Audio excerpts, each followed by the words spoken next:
Ben is from the conservative think tank, the Bow Group, and an expert on the migrant crisis. Welcome, Ben. Your take on what happened today, as I was just saying, Sunak in PMQs indicating he might go back and rewrite the deal with Rwanda so that they're banned from repatriating our migrants to their home countries. They agree not to do that. But my instinct is he'll just shelve the whole thing now. The less he says about Rwanda from now on, the better. It's a nightmare for him, isn't it? Yeah, absolutely. I remember when the Rwanda scheme was first announced, and I said to you, it's never going to happen. None of those planes are ever going to get to Rwanda. Even if they do, those people won't stay there. And now, look, we've wasted a year effectively pursuing this stupid policy, which was never going to work. It seemed to me like it was a distraction tactic the entire time. I think they all knew it wasn't going to work. It was just a sort of a delayed tactic. It was, oh, don't worry, as soon as Rwanda goes through, it will all be solved. But surely they must have known that it was never going to work. Yeah, no, I couldn't agree with that more. I mean, 140 million spent in legal battles at the very least over this past year. But it has sort of created new arguments and old arguments to come to the fore of quite how this country is governed, whether we should be in things like the European Convention of Human Rights, whether we need to look at the Human Rights Act, whether we should be allowing organisations, supranational organisations like the UN to wade in, who actually governs this country. Yeah, I think there's a really good opportunity here for James Cleverly to turn around and learn from the mistakes of both Suella and Priti, who did the similar sort of thing to each other, and basically say this isn't an issue of getting a deal with Rwanda or getting some sort of domestic policy change. It's about, fundamentally, it's about international diplomacy and dealing with large globalist institutions such as, the UN and the EU.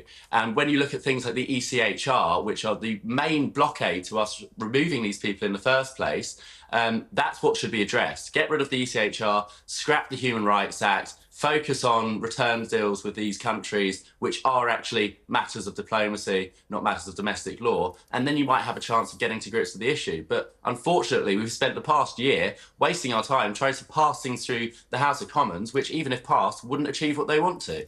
Dominic Cummings was tweeting this morning that he's told successive administrations that unless you leave the ECHR, unless you scrap the Human Rights Act, you are never going to stop the boats. And he says that basically successive prime ministers sort of stuck their fingers in their ears and refused to listen.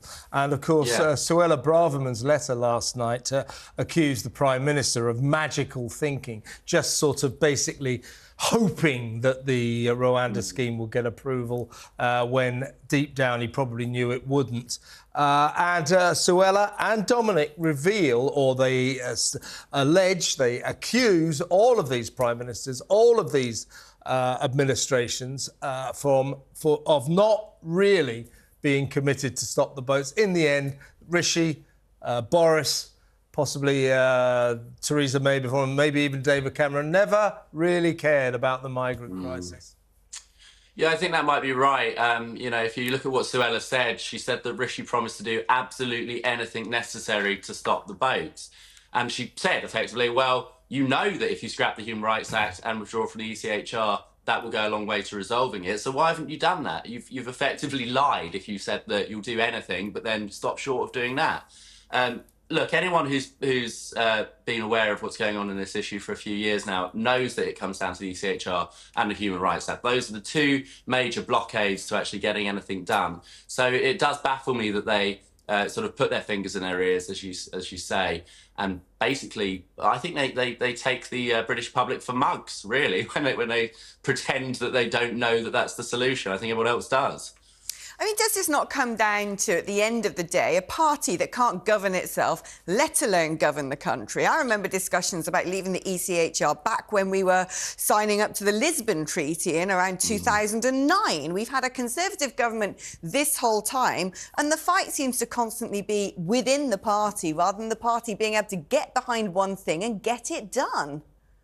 Yeah, absolutely. The internal politics is really damaging to the country at large. And now you've got people putting in letters against Rishi Sunak. And on the one hand, I don't blame them, because he's been fairly useless recently, especially when it comes to the Rwanda situation. But will that actually help to get things done in this country. I mean, we're having another leadership contest and having a new Tory Prime Minister, and then the same thing goes on and on again. I think it's time for the Conservative Party, frankly, to die off, and we need some sort of new party in this country to take its place, because, frankly, it's proven that it's not responsible and it can't be trusted to run the government.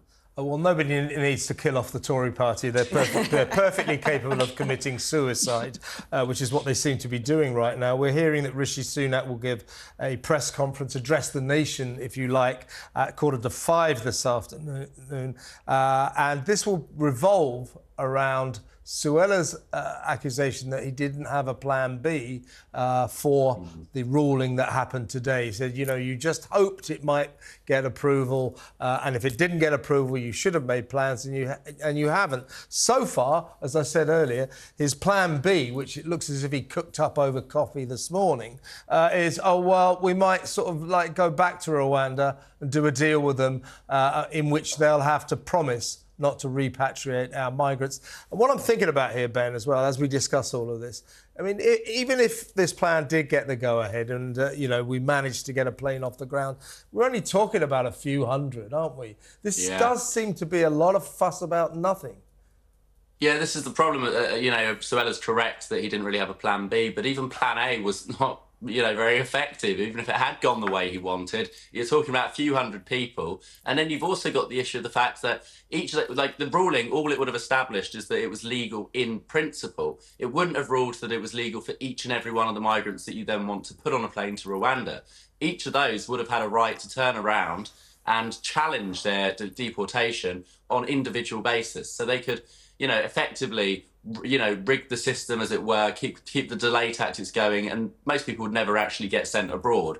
So I don't really understand what Rishi thought he was doing with Rwanda. It was a silly scheme from the beginning. It wasn't his idea. It was a Boris-era policy. I think when he came in, he should have scrapped Rwanda from day one and focused on tackling the ECHR and the human rights there. So Suella Braverman is completely correct that he doesn't really seem to know what he's doing. Well, what he's been doing, Ben, is he's been thinking magically. Thanks for talking to us.